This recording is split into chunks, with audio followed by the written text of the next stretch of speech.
Hi, I'm Michael Maher, CEO of OnePassport. Yesterday I did a quick video on how life can change quickly due to Omicron, change in Australian status since Saturday to Monday, reintroduction of mandatory quarantine for international travellers, things like that. Today is Tuesday the 30th of November and we have woken to news that the government has pushed back the reopening of our international borders by 14 days. That's going to stop international students and skilled migrants and other groups coming in. We can't afford this yo-yo anymore. We can't afford from hospitality workers and a whole range of industries. I'm in IT and we don't have enough workers because they can't come in, let alone sectors we work in such as international education.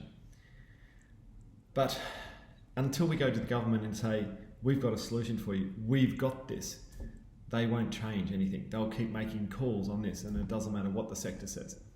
So when I was in the army, we were taught a phrase, it mightn't be your fault, but it is your responsibility. So in this case, it is the government's fault. They made the decision to close the borders. We can't affect that. But it is our responsibility to come up with something better that we can go to government and say, we got this.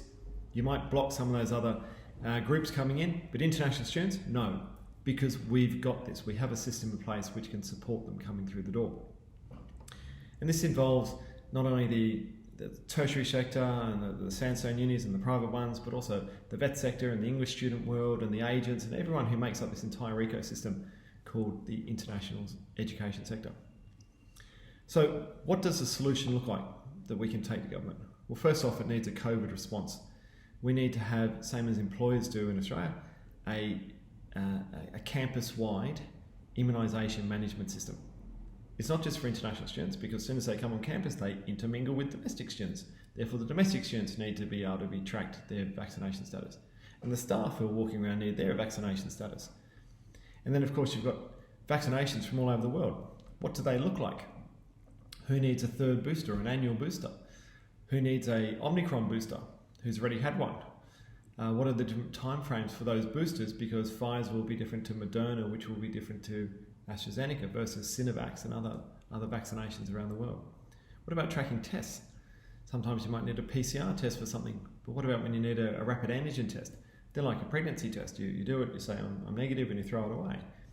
What if you need to show as a class or as a group, hey, we tested everyone on Monday, they were all negative, here's the proof. Where do you hold that data? This is not going to work in a spreadsheet or renaming a couple of fields in a database. You need a proper immunisation register. The second area that you need support with is COVID related but not health per se. It is that COVID has decimated Australia's reputation as an international education destination, and we need to get better and provide things that we didn't do before COVID. Two of the key areas that I see is connecting students with their consulate and connecting students with their Chamber of Commerce. Due to the Privacy Act, a group of students arrives from the country, say Malawi, at Melbourne Airport, and they're headed to RMIT, and immigration knows that they're from Malawi, RMIT knows they're from Malawi, no one else does, because it's private. So the consulate doesn't know that those 20 Malawians are now running around Melbourne, unless they get on the phone, they're proactive young people, and say, hey, I've just arrived from Malawi for a 3-year bachelor's degree, and here's my name and details just in case anything happens. So from the consulate, when stuff happens like COVID, can't provide consular support. Do you want to stay? Do you want to go? What do you need support with? National Day. You can't call up and say, hey, we've got Malawi National Day coming up. Come down the consulate. Hang out with some fellow Malawians, have some food, enjoy the culture. Because you get very patriotic when you're overseas. None of that happens because unless there's a proactive link made, it doesn't happen. Same for the Chambers of Commerce. International students, they need to be, hey, you're in your 3rd or 4th year of your degree. Do you want to stay? Do you want to go home? Do you want to do trade between home and here? Hey, here's the Australia-India Chamber of Commerce. We're here to support you. But unless the students know that structure's in place, they'll never actually access it. And the third one is lifestyle. There's a whole range of providers from sport and cultural providers who have got free tickets, 2-for-1 tickets that they want to give away to international students. Students in general, but especially international students, to make sure they have a rip-roaring time while they're here in Australia and they go home as a walking ambassador for going to Australia as a destination for international education. So what has OnePassport got to do with this? So we created something called the Study Australia Support Program.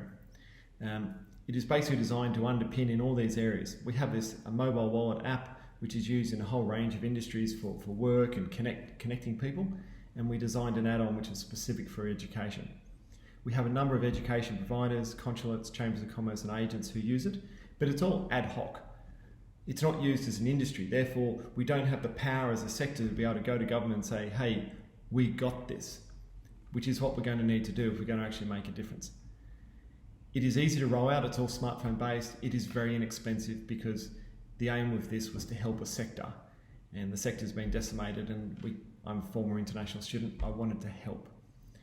Contact OnePassport, ask about Study Australia support, get involved so that we can go to government and say, we got this, and so that we don't have to be locked down again and we can get the international students flowing back into Australia. Take care and good luck.